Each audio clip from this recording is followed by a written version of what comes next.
really the longer I do this practice, the more I realize for myself that all it is about is love. There is nothing else, you know? I mean, it's the only thing that means anything in life. However you interpret that for yourself, I can tell you my interpretation of it, but you have to find the meaning of that, of course, in your own life. But I think everybody has at their core love. You know, when you really get quiet inside and you get focused inside and you relax and let go and you don't think so much about all these different things in life, but really feel inside, isn't a natural feeling that comes out a feeling of love? I mean, of course we are aware of all the clouds that are in the way. But when we can get those clouds out of the way and really get deeply centered inside, then, you know, what is there is kind of an inner light, an energy flow that doesn't judge anything about yourself or anybody else, and you can just experience the love of life, the flow of life. And of course we all have clouds, you know, we have family histories, we have family things, we have work situations, we have all kinds of history and patterns, and all these things come out. But if we can gradually learn to move through all those to something deeper inside ourselves, then we see that even those patterns and even those challenges are also basically just love. You know, I mean, they are basically just energy under pressure. Think about it. If you get really tense about something and angry at somebody or whatever it is, very strong emotion, and if you then do your practice and go inside your heart and really allow yourself to feel whatever it is that you're feeling, feel the anger, feel the tightness, but at the same time bring your breath in, you know, bring all that in here,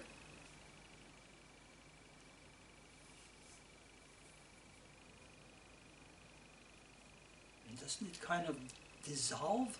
Maybe not on the first breath, but on the 1000th breath it will dissolve.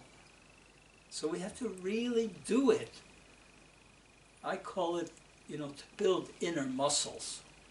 You build the strength inside to open this door that includes and basically transforms all the tensions into a flow, all the stuckness, you know?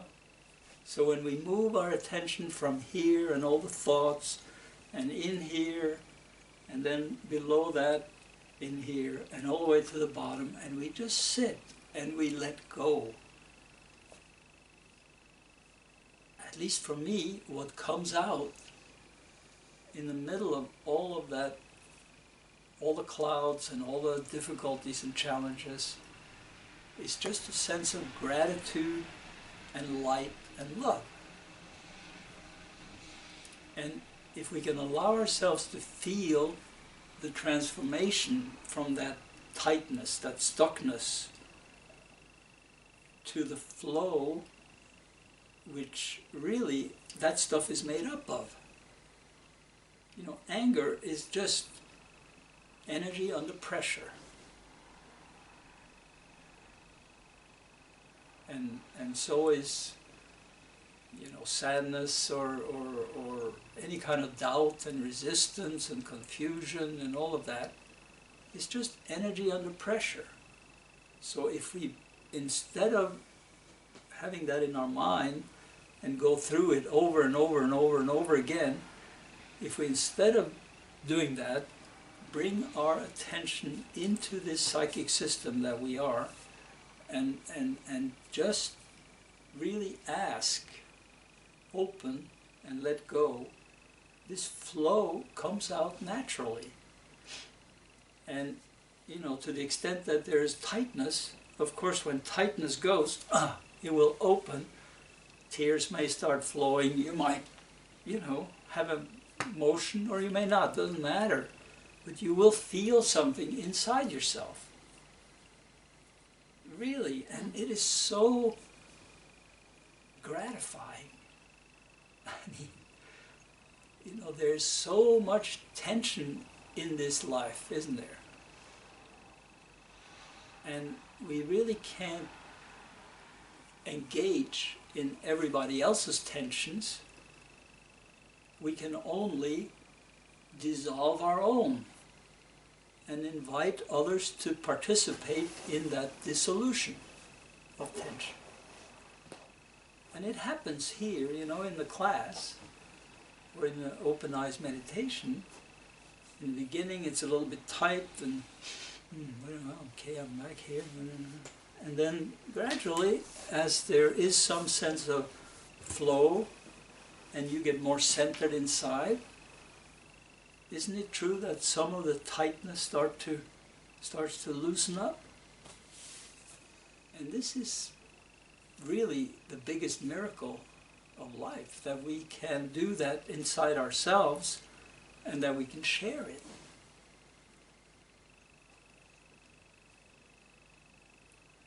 And of course sometimes we feel, oh, gee, nothing is happening, or it's just problems, or it's just tension, and it's just difficulties. David showed me a posting on Facebook which said that when you shoot an arrow, you have to pull the string back, and then when you let, in order to let it go and go far, you have to pull it back quite far. Then you let it go and it goes. And it's like that in our experience. Sometimes we are feeling that kind of backward step. It feels like we're taking steps backwards. We're getting tighter and tighter, things are more and more difficult. There are tests around us. I mean, we've had some tests this summer. We've had to move this place, and we've had bumped into the truck, and it costs 1,000 francs, and we do this, and it costs 3,000 francs, and blah blah blah. Things happen, so you feel like, oh my God, and there's, and I'm publishing the book, and it's got difficulties. It takes time, and so you can easily get the feeling that, oh, something is wrong. Something is wrong with the world, or something is wrong with me, or us, or whatever.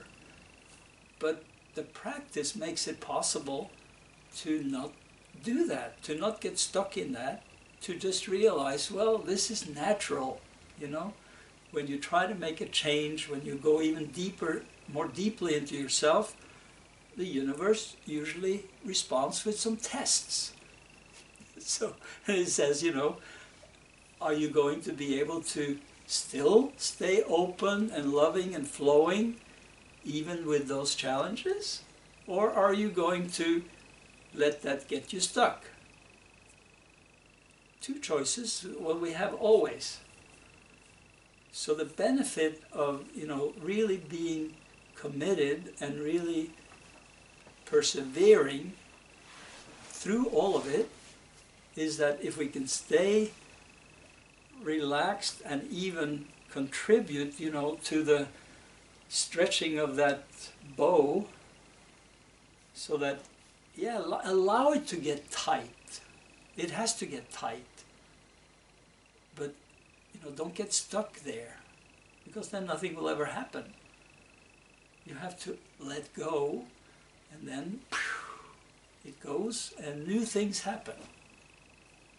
New life manifests, you feel new things in yourself, you feel the flow even more deeply. And what happens, you know, by developing these muscles inside is that we gradually are creating this inner space, this inner openness that really can transform, dissolve anything. So no matter what's happening outside, I mean, ultimately, oh, I lost a leg. Well, what am I going to do? You know, I mean, it happens. You still have to, if you want to live, you still have to be in that space, be in feeling grateful for your life, even when it's very difficult. Isn't that true? And that's an art. That's not something that happens automatically. So the more we build up this inner space inside and this gratitude and this feeling of flow, the more we can use our life, however it unfolds, to continuously feel more grateful and loving and loved. You know, we will attract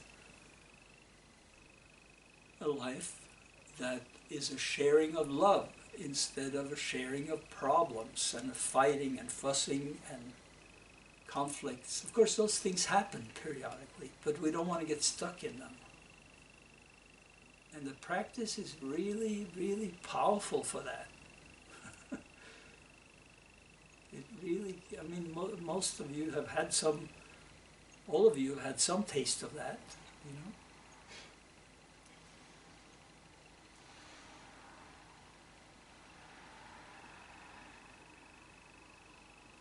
And again, you know, with the arrow analogy, it's important to know that you're aiming at something. You have a goal, and your goal is basically wishing to grow. This is why my teacher gave us that mantra, I wish to grow. If you have that focus, no matter what's happening in your life, you want to use it to grow in this deeper awareness of the essence of life, the essence of yourself. I mean, I felt it now very strongly sitting here, you know. There's an exchange, there's tension in me, tension in you. I just consciously take it all in, and it goes through the system, and it grinds up, and the energy really shoots up my spine very powerfully. I have to be careful so I don't fall over. You know, and this is very gratifying. It just feels like you're in a fire, cleansing fire. Yeah? And this is available for us. But we have to, you know, we have to keep putting the wood on the fire, don't we? And the wood is all our problems and all our tensions. And gradually we can take on other people's tensions. Say, okay, more wood for the fire. Come on, give it to me. You know, so and it's a real service to the world. It's much more of a service than, you know, trying to consciously help somebody with something practical. I mean, that's always also very good, you know, but to be able to take on somebody else's tensions and dissolve them and give them back love. This is a real service. Real service. But you can't serve without the strength to do it. Isn't that right? I mean, you can't have the illusion of doing that if it isn't really happening inside. Then it's just a mental idea. It has to be a reality. And then hopefully, you know, you feel it when you, that's why you come here. Because that happens.